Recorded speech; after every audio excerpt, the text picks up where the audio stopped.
Hey, I'm Jamie Easton. Today's episode of the Smart 7 is brought to you by Your Nectar Prices at Sainsbury's. Imagine a world where your favourite things cost less. It's pretty amazing, right? It's like the universe is aligned just for you. Well, that's the magic of Your Nectar Prices at Sainsbury's, and it's pretty simple. You can unlock up to 10 personalised discounts every Friday on things you love in the Nectar app. And the best part is that while Nectar Prices are for everyone, Your Nectar Prices are just for you. It couldn't be simpler. Each week you'll get up to 10 personalised offers. They're your Nectar Prices. So every Friday, just check your Nectar app and unlock your Nectar Prices to save more now.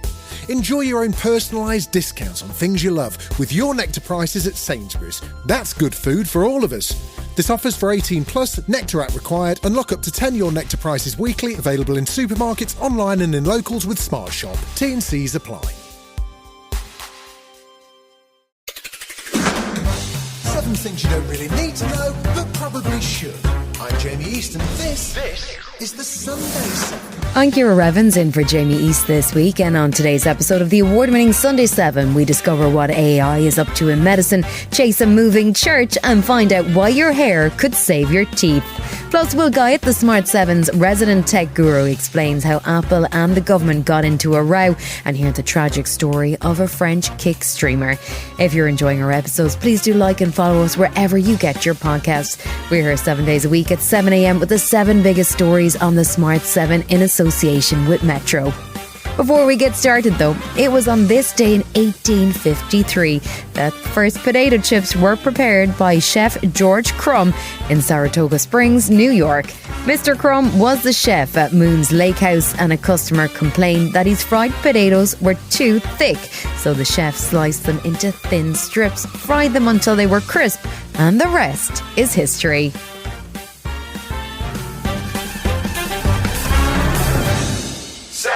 This week saw US President Trump talking up the power of AI. We're totally leading the AI race and the artificial intelligence. It's a big deal, and it's the hottest thing there is for probably in 35, 40 years. It's a lot of people don't know what it is. Just trust me, it's very hot. It's big. And while there's been a lot of talk about artificial intelligence, there's also growing questions about exactly how useful AI is and whether or not we're actually seeing an AI bubble with investors chasing fortunes that may not materialise.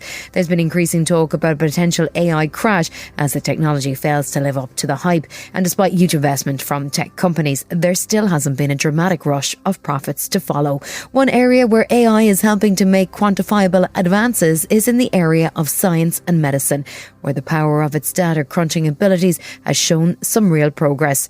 Professor James Collins is Professor of Medical Engineering and Science at MIT, and his team have used AI to help design 2 new antibiotics which are intended to target so-called superbugs that have proven resistance to current antibiotics. We trained an AI model based on chemical screening data we conducted in our lab, where we used 40,000 different compounds, applying it to a bacterial pathogen, looking to see which exhibited antibacterial activity and which did not. Use those data to train the model to learn what might make for a good antibiotic.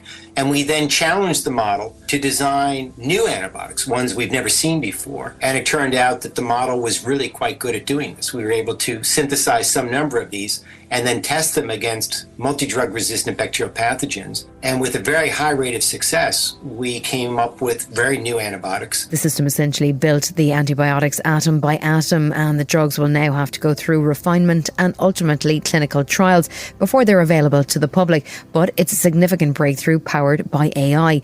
Technology Secretary Peter Kyle thinks that technology has huge potential in the NHS, even for simple administrative tasks for patients. Sometimes it can take over a day to have patients discharged because of the complicated set of medical circumstances that brought them into hospital in the first place. We think we can get that down to minutes by using technology that analyses the conversations that doctors are having, which means doctors can focus on the relationship with their patients rather than spending so much time writing things down and trying to get hold of paperwork from other clinicians. AI has also made huge strides when it comes to things like voice cloning.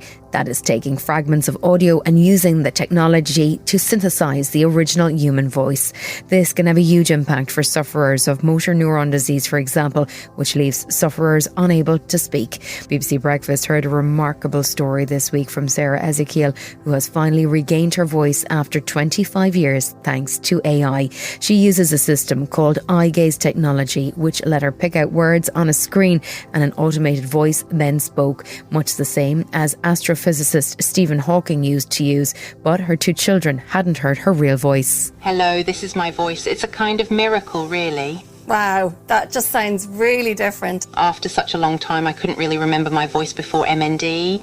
When I first heard it again, I felt like crying and it was very emotional. Simon Poole is the technical director at Smartbox, an assistive technology company, and he used AI tools including 11 Labs voice cloning technology to generate a new version of Sarah's voice from a few seconds of video. Sarah had a small recording of her voice from over 20 years ago on a VHS tape. Only 8-second sample, and it was a very low quality recording.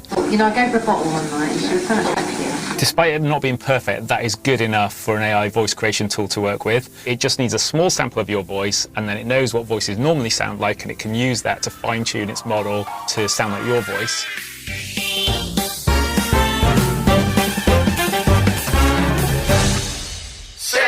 This week in tech has seen the government involved in a row with the American Director of National Intelligence, a tragic story from France involving live streaming and confusion over what exactly we'll be paying for the brand new Xbox. It's a lot of ground to cover, but that's why we have our trusty tech camel, the Smart 7's tech guru, Will Guyatt. So Will, how did the UK government, Apple and the Director of US Intelligence end up in a row? This entire case is both incredibly interesting and an absolute nightmare to report, because it was revealed via a leak that there were secret court hearings and that the UK government was ordering Apple to create a way for UK security services to access encrypted user data stored on Apple's servers. At the same time as this was all rumoured to be happening, Apple withdrew its advanced data protection from UK users. This had offered us end-to-end encryption on our cloud data storage, meaning that only account holders had access, not even Apple or snooping third parties. 6 or so months on, that request from the UK government has now been cancelled, and we're still none the wiser to any of the facts or details around this particular case. Is this the US government intervening on Apple's behalf? It certainly looks that way, because the US intelligence chief Tulsi Gabbard took to X to say the UK had withdrawn its demand, and it appears this issue had certainly become a political hot potato as well, as Gabbard wasted no time in saying this backdoor would have enabled access to the protected data of American citizens and encroached on our civil liberties. But what about us Brits then? Our government's still not commenting on this story, which leaves me and others to continue speculating on exactly what was going on here. Are there more of these snooping orders out there? We haven't heard anything from Meta or X, for example. We simply don't know. What we do know is that this used a thing called a technical capability notice, which was specifically not made public, and neither side involved can even confirm their existence. So we get caught in the middle, wondering what the bloody hell is going on. That said, if the UK government thought there was something interesting going on in Apple's messaging services, surely we could justifiably assume the same was happening on other platforms of all sizes. There is a truly tragic story from France this week that sounds like something out of a horror movie. What happened to the kick streamer known as Jean Pormanov? He was a streamer known for extreme challenges and had around 1 million followers across his social media platforms. He was in the midst of a 12-day stream in which he suffered abusive and humiliating treatment from his fellow creators, as thousands of people watched live online. He appeared to die on the live stream after he stopped moving, and viewers were donating money to ensure their messages alerted other sleeping streamers in the room to his condition. This sounds like something from an episode of Black Mirror, but tragically was very real. His stream was a pretty dark place, right? His friends basically bullied him live. This was a guy who was routinely bullied and exposed to bouts of violence from so-called friends. They also subjected him to extreme sleep deprivation. In past live streams, he was the target of their jokes, bullying, physical attacks and other stunts.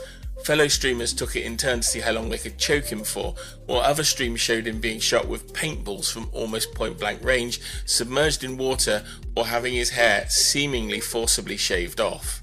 At this stage, it seems hard to tell whether he was subjecting himself to this violence or whether it was all staged for the camera. Talking to French media, one of his friends suggested the game had gone too far. What do French authorities say? They say an autopsy into his death found he didn't die due to trauma from bullying as first reported, but a government minister followed this up by describing his death as an absolute horror. They suggested his death was either medical or toxicological and that further tests now had been ordered. Moving to something a little less grim, what's the latest on the Xbox handheld devices? We'll get to buy one of the two models, either the Xbox ROG Ally or the Xbox ROG Ally X, from October the 16th. And these are the first PC handhelds with a new minimal version of Windows developed by the Xbox team that's great for gaming but not so good for your spreadsheets. The Ally is the entry-level model and still packs a considerable punch hardware-wise when compared to Nintendo Switch 2, while the Ally X is a higher-end model which is much more powerful, has a better processor, extra memory, a bigger battery for more gaming on the go, and they've also spoken about enhanced AI capabilities which are still yet undisclosed, but they say these will only be present on the premium model. You will note though that I haven't gone into pricing yet, because we actually don't know what it's going to cost. It seems crazy that we don't know yet when it's due to launch in October. Talking to games journalists earlier this week, Microsoft and the creators of the handheld Asus said they needed more time to figure out the macroeconomic impact to pricing, which is business speak for President Trump's constant changes to tariff rules are literally twisting our melons, man. Intriguingly, a games rumour site pretty much predicted the rest of the details from this press conference, but had also put prices on the models too. They said it was going to be £599 for the base model, and the more powerful Ally X model would go for £899. But those details were completely absent from the press conference and the announcements. And this weekend has seen Gamescom take place in Cologne. What caught your eye, Will? It's the world's biggest gaming event, and this year had 1,500 exhibitors and over 300,000 gamers from across Europe made their way to Germany.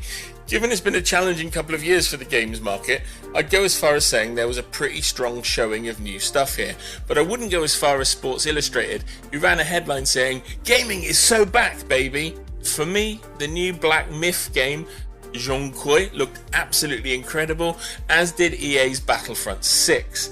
A long-awaited platform game called Hollow Knight Silksong finally made an appearance, and the best news is it's out next month.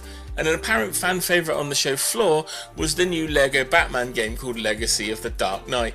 It was an anthology of scenes and moments from the film series, and amusingly included the amazing Matt Berry as the new voice of Bane, previously played by the much imitated Tom Hardy. Still to come on the Sunday 7, in association with Metro, we find out why the leaves are falling and catch up with a church that's on the move.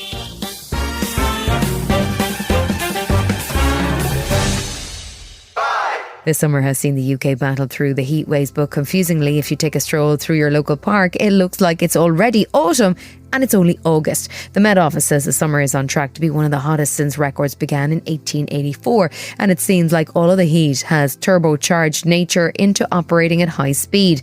That means leaves are turning yellow and blackberries are already fully ripe on bushes long before they normally emerge in autumn. In fact, the Woodland Trust says that people were collecting blackberries on the 22nd of June, which may be a new record. But the combination of more sun and less rainfall has led to drought conditions across the UK and warnings from farmers that this year's harvest could be catastrophic. Award-winning garden designer Diarmuid Gavin spoke to BBC Breakfast, and he says that nature is getting messages to hurry up. When nature senses that there isn't a lot of moisture in the air, in the ground, we've had this from really early spring this year, it will jettison some leaves. And we're beginning to see that with horsechestnuts, with everything really.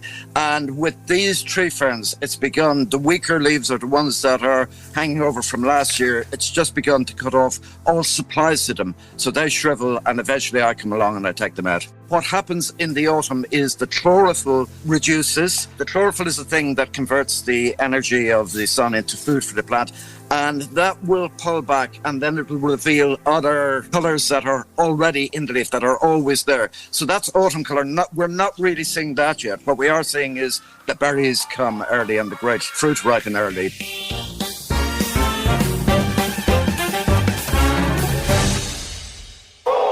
Sweden is famous for its relaxed approach to things, slow food and slow TV, with the annual reindeer migration stacking up millions of views. But this week saw a whole new level of the slow phenomenon. This week saw residents of the town of Kiruna move a 113-year-old church. Kiruna is located just over 100 miles north of the Arctic Circle, and iron ore mining nearby has weakened the structure of the ground under the town. So the decision was made to move the wooden church about 3 miles away to safety.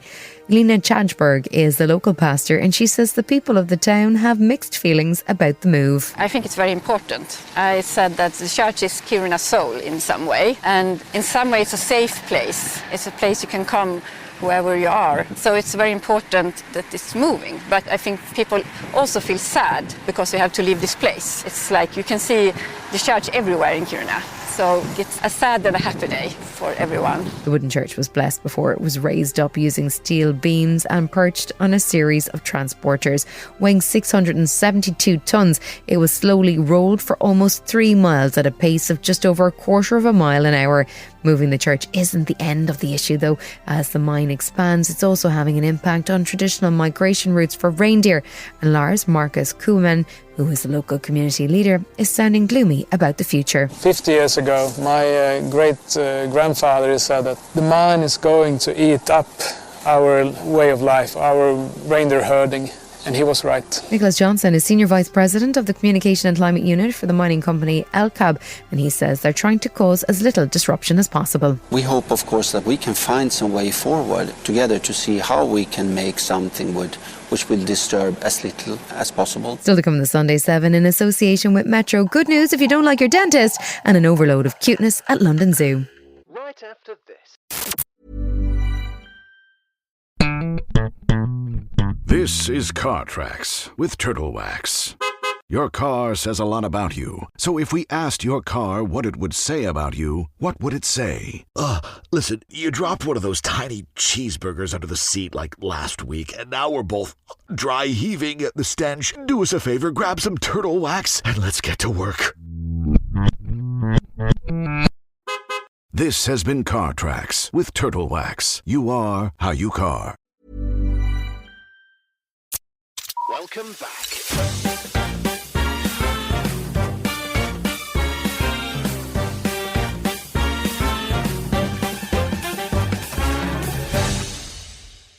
We've had some strange stories on the Sunday 7, but this one sounds particularly odd when I first explain it.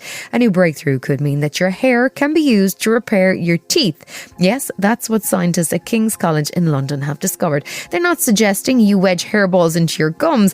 There's more science to it than that, and it makes use of a substance called keratin. It's a protein that is found in hair and skin and even wool, and it generates a protective coating that is similar to enamel. Plus, it is environmentally friendly and could eliminate some of the need for plastic resins used now in dentistry. Once enamel has worn away, it can't be replaced, but this new treatment, which sees keratin activated by saliva, could prove to be effective. Dr. Sharif El-Sharkawi is a clinical lecturer in prosthodontics at the Faculty of Dentistry at King's College in London, and he explains how it works. Currently, enamel, once it's gone, it cannot regenerate itself. It's gone forever. So we need to find solutions. So we need to rebuild what you've lost. And with keratin, we've managed to infiltrate early decay and protect the enamel from its loss and rebuilding what you lose on a daily basis.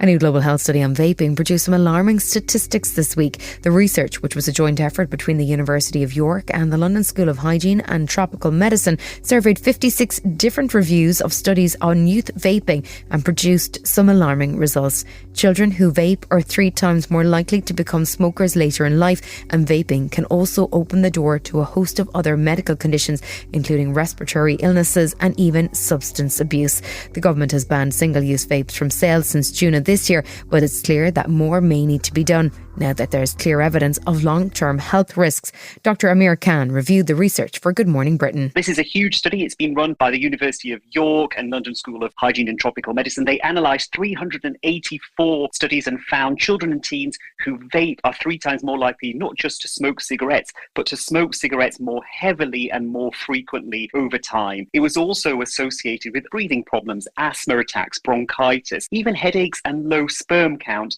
And vaping was also associated with depression and even suicidal thoughts in young people. Now, the authors are keen to stress that they can't definitely say vaping caused these things. It's an association, but the evidence is very strong.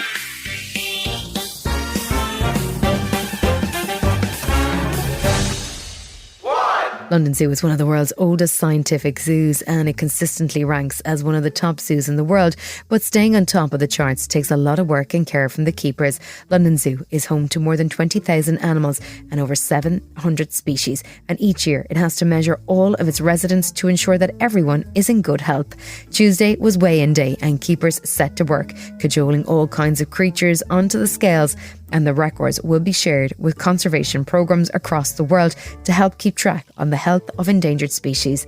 Daniel Simmons is the Zoological Operations Officer, and he spoke to Sky News before the scales were placed. We've got a big day ahead. We've got over 10,000 animals here at the zoo across about 400 species. So we were up early, we'll be working through till light fade, and we've got a lot of work to do. But it's a really important day for us at the zoo, but it's also a really fun day. And importantly, visitors can also watch us weighing the animals, so good all-round for everybody. Some of the species are exempt. There's no point trying to weigh a bee, for example, and the squirrel monkeys are apparently the hardest to weigh. Daniel says the data gathered is actually really important. For example, we will be able to weigh a Sumatran tiger. Now, the sad reality is that if you go to the wild, you're going to struggle to see a Sumatran tiger because numbers are so low. But on those rare occasions where we do, and in cases where a veterinary intervention is required for an injured wild Sumatran tiger, the vets will need to know, for example, what is the typical weight of a Sumatran tiger? And they'll look to zoos for that information. They'll look to London Zoo for that information. So a direct link between the value of days like today and active living conservation projects out in the field. This has been the Sunday 7. Wherever you're listening, do us a favour and hit the follow button. We'll be back tomorrow at 7 a.m. with the regular Smart 7. Have a great rest of your weekend. Written, produced and published by Daft Doris. Listen up! You can get the new iPhone 16e with Apple Intelligence for just $49.99 when you switch to Boost Mobile. We pulled so many all-nighters to give you this deal, and hey, stop messing with the mic! I'm just helping us catch people's attention. This is a great deal! Exactly, so it doesn't need all that. Fine. Head to your nearest Boost Mobile store right now. Visit your nearest Boost Mobile store for full offer details. Apple Intelligence requires iOS 18.1 or later. Restrictions apply.